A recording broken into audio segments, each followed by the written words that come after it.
Andrew, you want to sign the book? Yes. Still feel my hand. Yeah, I was gonna say, wait. L.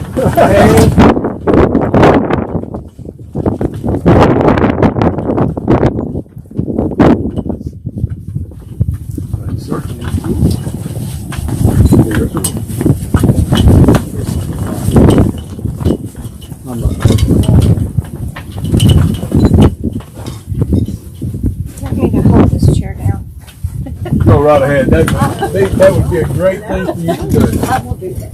Ooh, sure.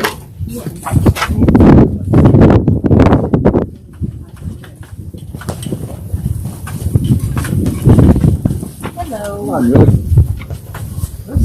Doing well. How are you? Do you know if Mr. Radcliffe found what he was looking for? Or, John, that was looking for the Radcliffe grade out here? Hartley, yeah. Corey? Yeah. Did he find what he was looking for? Yes, ma'am. Do you know if anybody's turned up? Or at least he told me he did. Well, that's all that Oh, matters. classmates? He called me lost. And I was no I better. understand. You going to Justin Rice? Probably no. I think there's gonna be some, Jerry Reed, I told you Jerry told me. Jerry, Yeah. there might be some.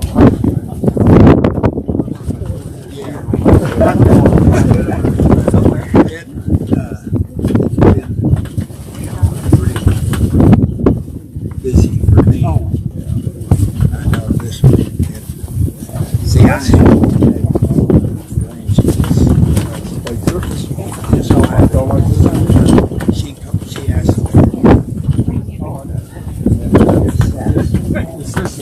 she asked his wife.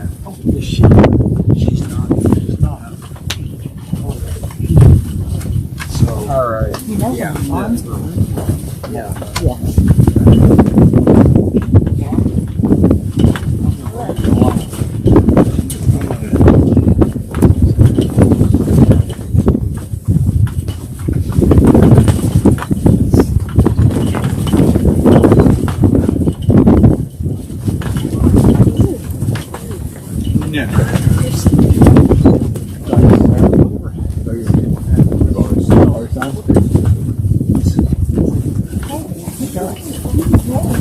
Oh, yeah.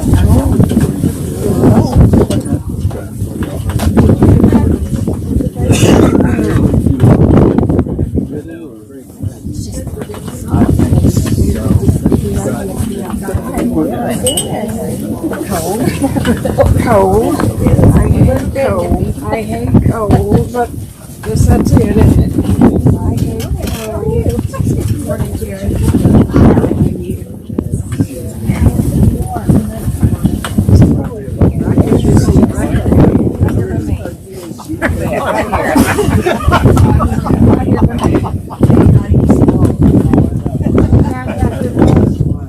No, I can't remember. He acted like he didn't know what I was talking about. I don't remember it.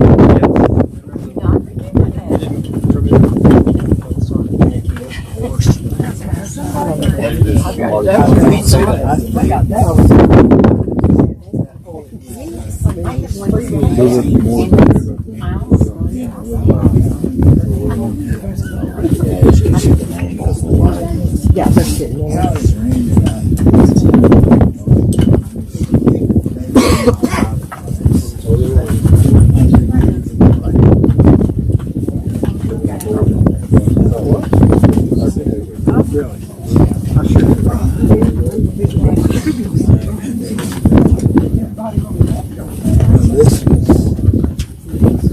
Guys, there's some chairs here. Please feel free to use those, okay? Because otherwise they'll probably blow over.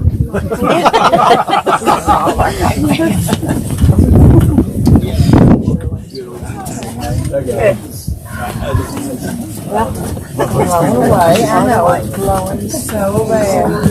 Come in, Lindy. I saw you. Yes, doing great. Doing great. Thank you. Nice to see folks out here too. I don't get out this far very often, and just really very well. Kids are good. Chris is back there. Yeah, kids are great. Fabulous grandkids are wonderful. Yeah. Yes, ma'am. It makes me cry. I get a little shrinky sometimes. Guys, if y'all will go ahead and scoot on up this way with the wind. Jerry doesn't talk real loud, so y'all move on up so you can hear him today.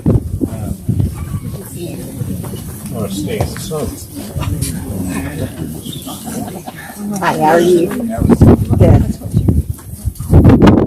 Here, Charlene was in.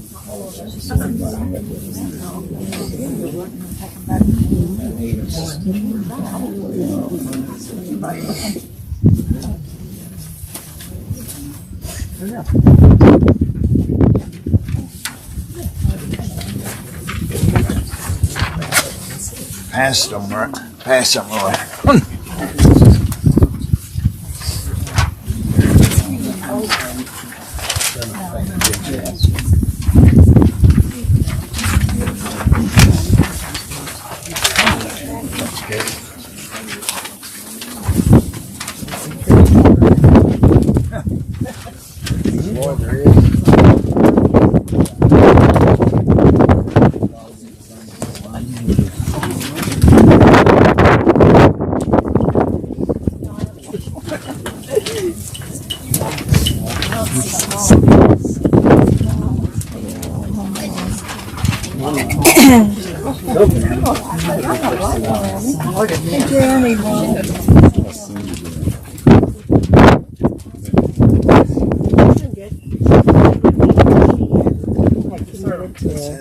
Go out and bake cookies and help with Jack's Valentine's party today in Norman.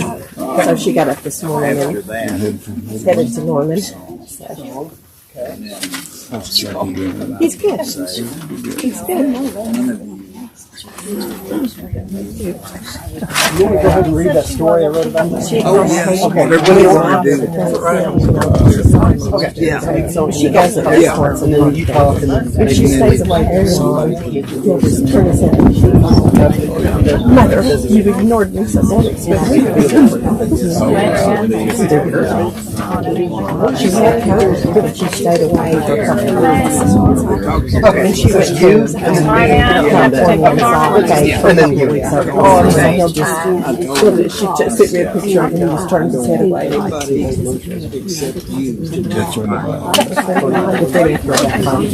said, "Oh, this place, I probably He didn't take decided he wants to be friends with me.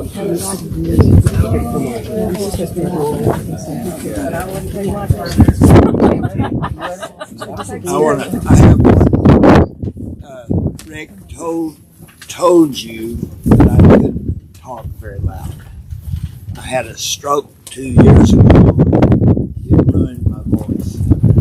So if you come up a little closer to hear me, or anybody else. But anyway, Louisa wanted everyone to know that you are welcome to a dinner this evening about 4 o'clock. And she is doing that for Mary's honor. So if you can be here, that's fine. We just thank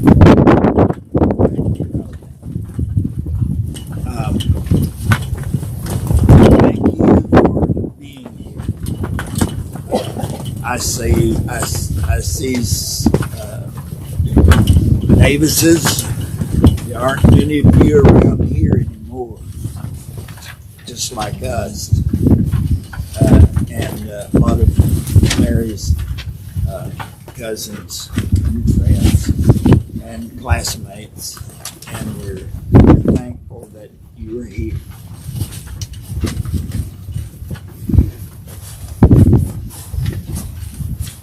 I'll be twice as loud to make up for Dad. And twice as brief.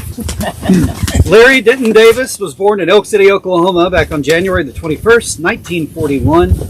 John Denton Davis and Marie Bowen. He passed away on Monday, January 30th, 2023 at the age of 82 at the Einstein Hospital in East Norriton, Pennsylvania. Larry became a Christian in his teens by belief in Christ, by repenting, by confessing his faith, and being baptized into Jesus Christ for the remission of his sins. Larry was raised in Elk City and entered the first grade in Longfellow School back in 1947, and he graduated from Elk City High School in 1959. He worked his way through Oklahoma State University by chopping cotton in the summer, and went on to a far more lucrative profession after that. He earned a bachelor's degree in chemistry at OSU, graduating in May of 1963. After graduating from college, he moved to Philadelphia and began his career with the pharmaceutical company Smith, Kline & French as a senior research chemist in 1963. He retired in February of 2001 after 38 years. He spent his entire professional career with just that one company. He met his wife Louisa Lamb at work in 1968. She was also a senior research chemist, and they married in 1977. His major contributions are in the development of Monosid, an antibiotic, and Icamtin, a treatment for ovarian and lung cancer. Over the years, Larry saw Smith, Kline & French become Smith, Kline, Beecham, and finally GlaxoSmithKline Corporation. He enjoyed traveling with his wife, and true to his Oklahoma farming roots, spent much of his time gardening. He was a member of the Sons of Confederate Veterans. He enjoyed genealogy. His family research supplied his cousin, who wrote his family history book, Unto Thy People, The Story of Thy Fathers. Larry and Jerry later co-wrote a short book of stories called The Old Porter Place, Stories from Our Childhood. Amazon describes that era in which they grew up saying this: "In a world that will never be again, there was a farmstead east of Carter, Oklahoma, known as the Old Porter Place. Two cousins whose grandparents lived there resurrect that world in stories from the childhood more than half a century ago. Jerry Brewer and Larry Davis, who grew up together in western Oklahoma, will delight you in their true tales in the Old Porter Place that, like the land of cavaliers and cotton fields that once cradled it, is now gone with the wind." Larry is preceded in death by his parents, his paternal grandparents John Lexington Davis and Ada Mae Denton, and his maternal grandparents Walter Bowen and Sarah Augusta Short. Cherishing Larry's memory is his beloved wife, Louisa Lamb Davis, first cousins Jerry and Shirlene Brewer, and many other second cousins. The Lamb family members and close friends include Ellen Lamb Quay, Stuart Quay, Michael Lamb, Tommy Lamb, Jack Taggart, Vincent DePasco, Daryl, and Brooks Inc.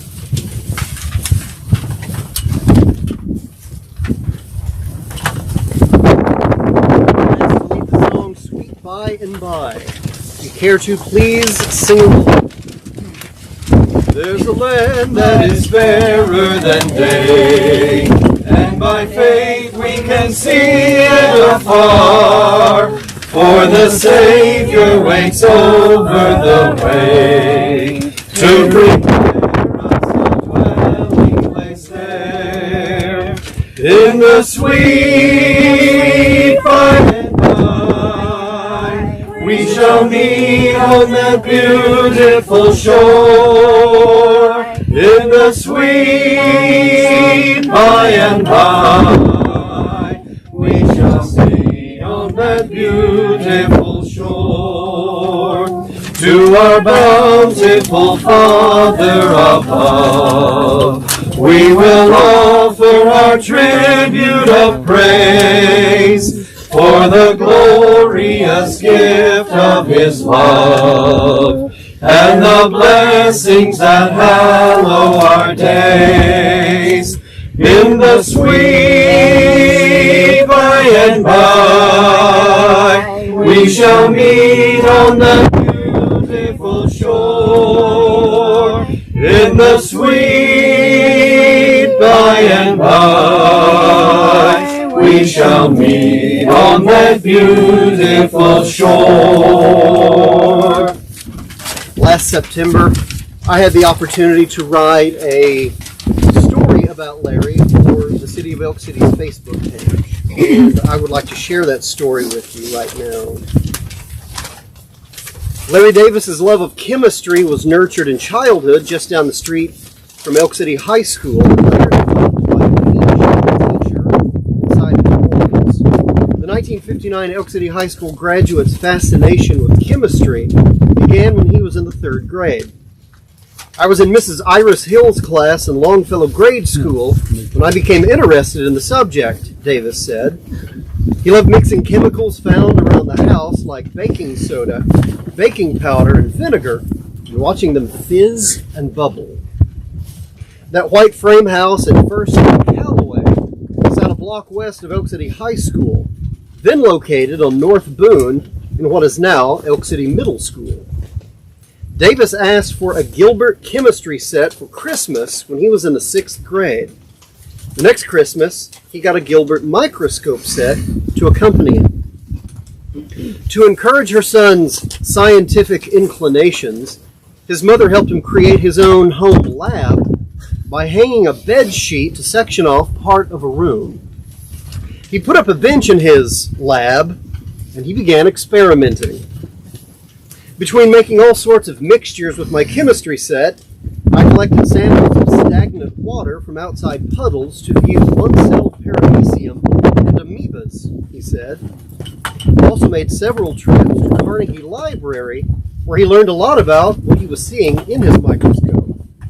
As a sophomore, junior, and senior at Elk City High School, Davis took biology, chemistry, and physics, all taught by Mr. Nelson Peach.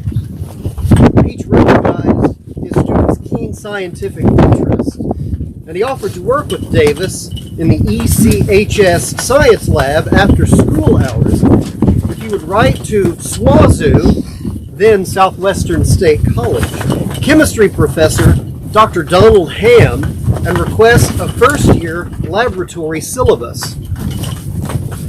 I did, and as a result of working through that syllabus with Mr. Peach, I was able to skip the first 2 general chemistry courses at Oklahoma State University and enter the freshman class honors society when I arrived there in 1959, Davis said. Davis appreciated his high school science teacher's efforts on his behalf. I owe a debt of gratitude to Mr. Peach for all that he did for me, he said. After earning a bachelor's degree in chemistry from Oklahoma State, Davis took his diploma to Philadelphia, Pennsylvania, where he began his career as a research chemist for pharmaceutical company SmithKline and French. The company's name changed multiple times through the years and is now GlaxoSmithKline, or GSK. Davis retired in 2001 after 38 years in research and development work as a GSK chemist in Philadelphia. In his youth, becoming a chemist was his one ambition. He realized that ambition. He spent his entire professional career with one company. Larry Davis's path to Pennsylvania and a chemistry career started with a mother who helped her inquisitive 8-year-old son create a science lab in their home. That path took him a block east to Elk City High School, where a peach of a teacher put in extra hours to mentor him.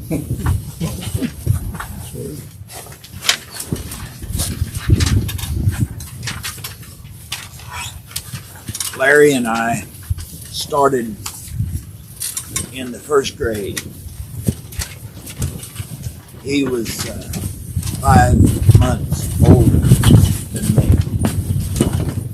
And from that time forward, he took off.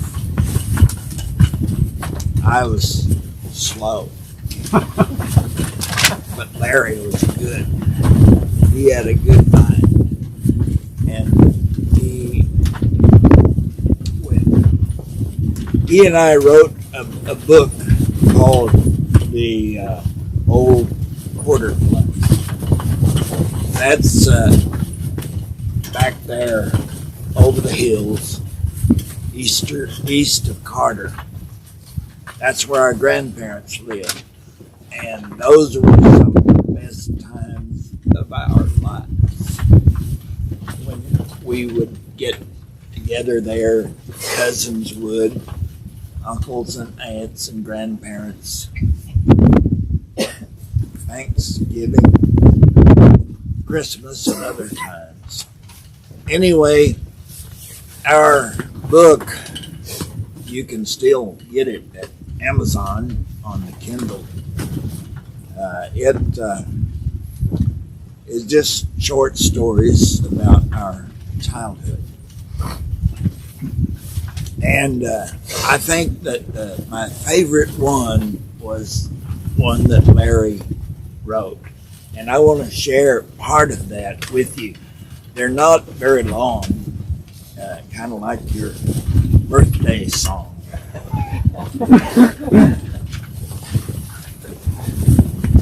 This one is titled Rodeo 1946. Larry said, every year since 1938, my hometown, Elk City, has held a 3-day rodeo for the first weekend in December with a parade on the kickoff festivities. The famous ranch has always supplied livestock for our rodeo, and they were and still are nationally recognized as having the very best rodeo livestock in the United States, or probably the world. We personally knew the Butler brothers, Jake, Dan, and Delra, since we lived on a farm near their ranch when I was a small child during the 1940s. I was always fascinated by the wild buffalo they ranged there, along with their bucking horses and fierce llama bulls. Well, in our area before 1892 was the Cheyenne territory. But now the Cheyennes mostly lived around about 30 miles in Hammond. And for rodeo days, my dad's company used their trucks to bring the Indians and their personal belongings down to Elk City, where they set up their teepees in the city park and resided there during activities. On the second day of the Indian encampment in the park, which was located about 5 blocks from our house, my little dog went missing. Dad and I drove all around searching, but it was nowhere to be found. Dad took me home and looking on his own, since he suspected. That's the first vehicle that's came down that road in about 10 years. He suspected the worst, and knowing the ways of the Cheyennes, he headed straight for their campsite in the park. Sure enough, as he walked through the encampment,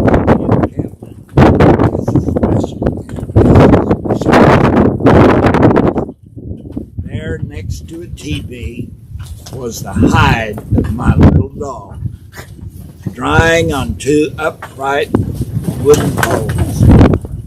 The color pattern of the hair was unmistakable, and positive identification was confirmed. They had killed and eaten my pet dog, and his eye for some utilitarian purpose. Dad came home and explained to me what had happened. I threw a fit, but got over it after a few days when he promised to get me another dog. That helped a lot. That's my favorite story that Larry wrote, and he put a bunch of others in there too. We have some more things.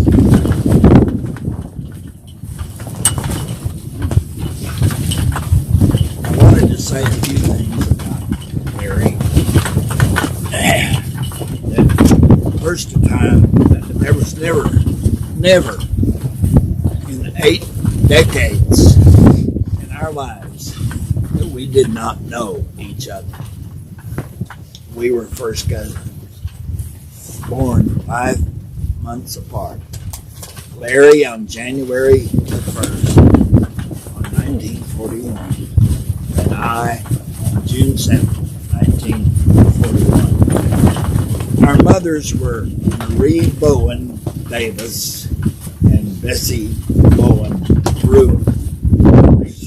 Our sister. Sometimes the words come out sideways. They were sisters, and our middle names came from our fathers. Larry's middle name is Denton, Larry Denton Davis. His dad was John Denton Davis. My middle name is Clyde Brewer, Jerry Clyde Brewer. My dad was Clyde Brewer. We went to the school at Elk City in 1947. We grew up together in western Oklahoma, and we shared the same Southern heritage. Descending from Scott, Irish, Welsh, and English ancestors who settled Mississippi, Alabama, Arkansas, and Texas.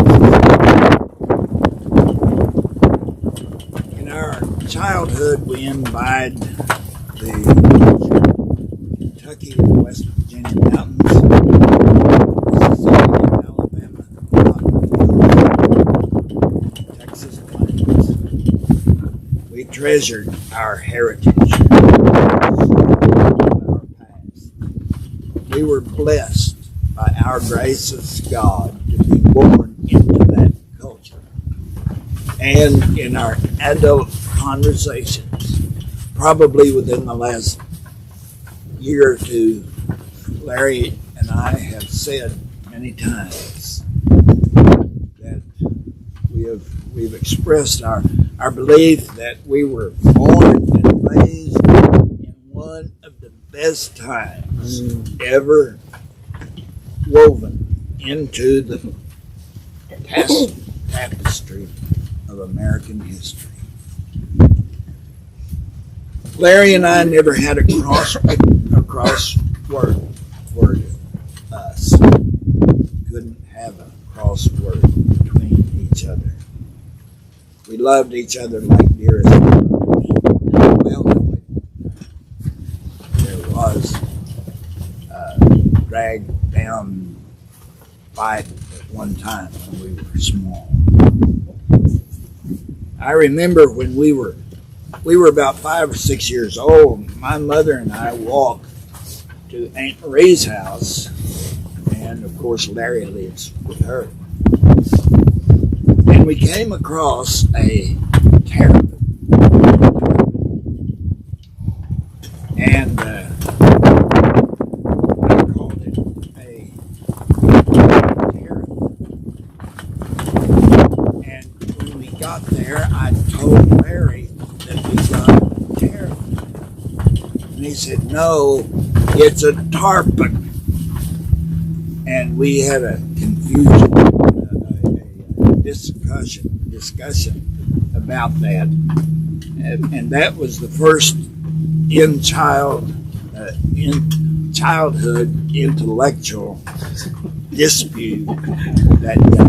That's the first time that ever happened, and the only time.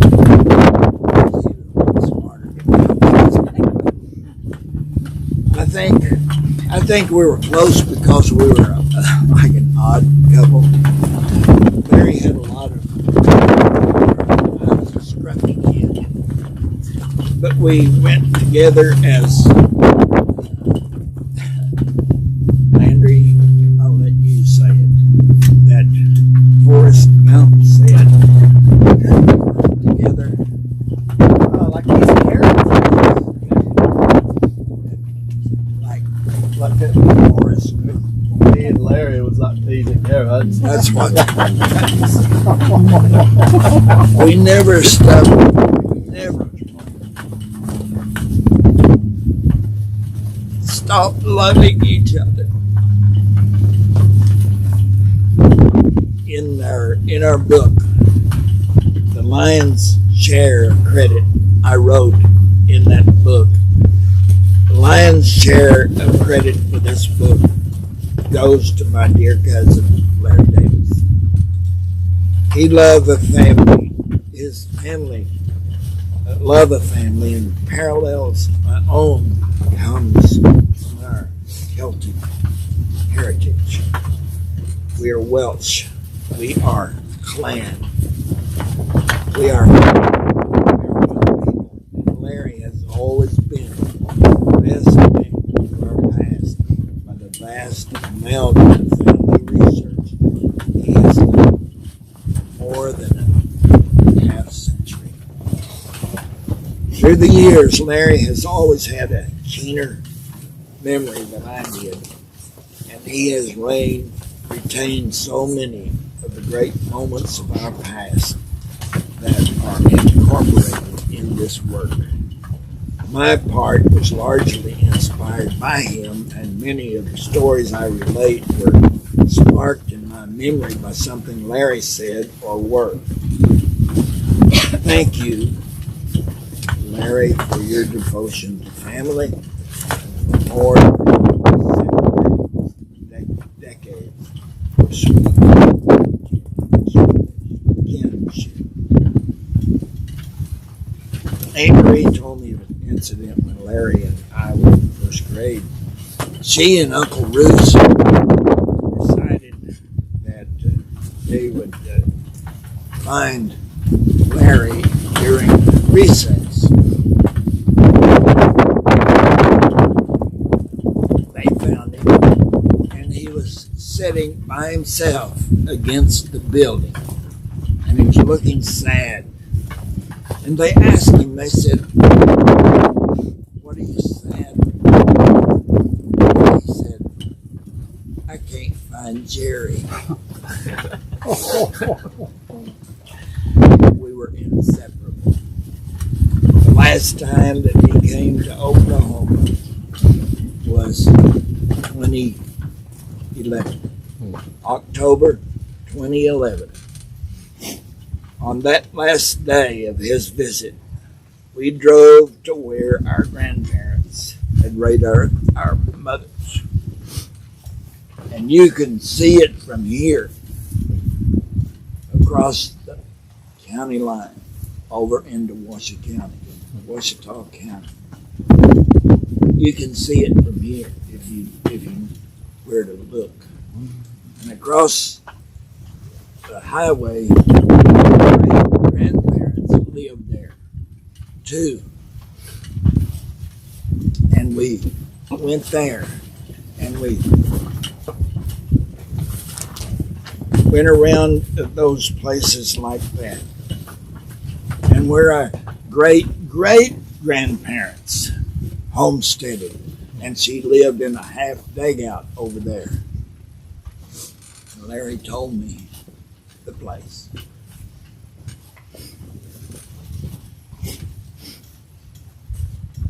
And by the way, some of you maybe, well, you are musics.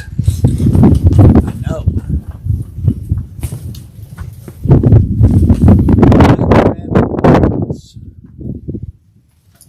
Walter and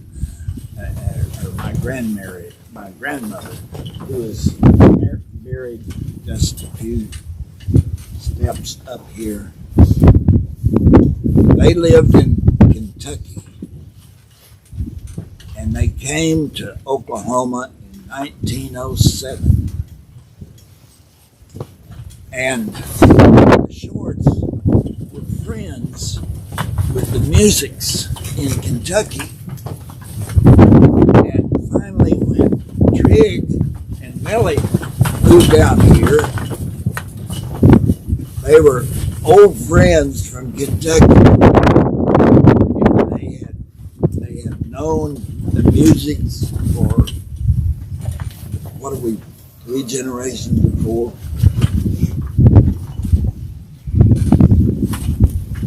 And my grandparents lived over there.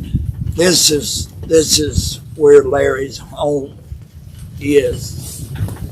He lived in Pennsylvania, but his heart was always in Oklahoma.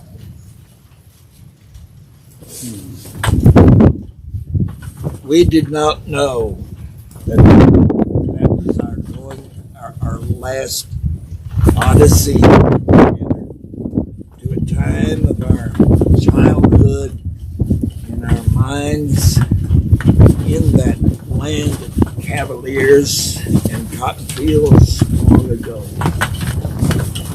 A couple of weeks after we went back to Pennsylvania, he suffered a fall, which nicked his eye.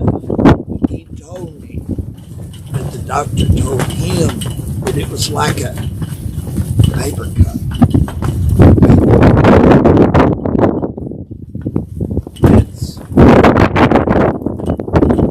serious, is it? Unless it's a spine. And ultimately, he became paralyzed. And he told me that incident, he said, it ended my life. And he suffered for 11 years. Well, he's not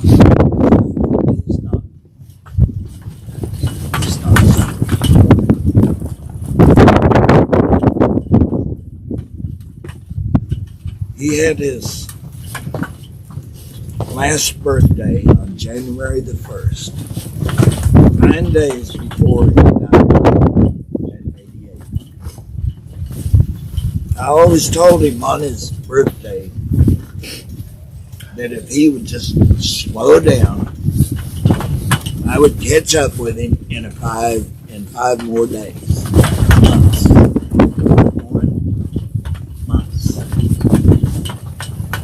Well, my earthly race goes on. But Larry's now he is in the hand of God.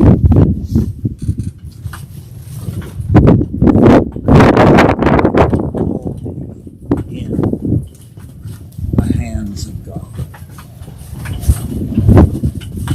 Thank you for being here. Hearing these things that we want to say about Larry and to honor him. Thank you so much. Will you lead us in prayer? And that will Whenever Larry would come to town every summer, we'd usually gather at Denny's or someplace to go eat breakfast. And let me tell you something, he was smart, but he could eat too. You should have seen him eat. The way he attacked that plate of eggs was really something to behold. Would you all bow with me, please? Father, thank you so much for this occasion that brought us together. Death saddens us, but we came to remember the life of Larry Davis, who was a wonderful man, and we're thankful for his presence in our lives and the time we got to know him. May we take a lesson from his inquisitive nature, his goodness, and his kindness. He treated his mother very well. He treated all of his family so well. He was a good friend. Help us to strive to be that way. And help us to remember that this day is a reminder that death comes for us all. May we treat life as the gift that it is. And may we all be prepared when we leave this earth and stand in judgment.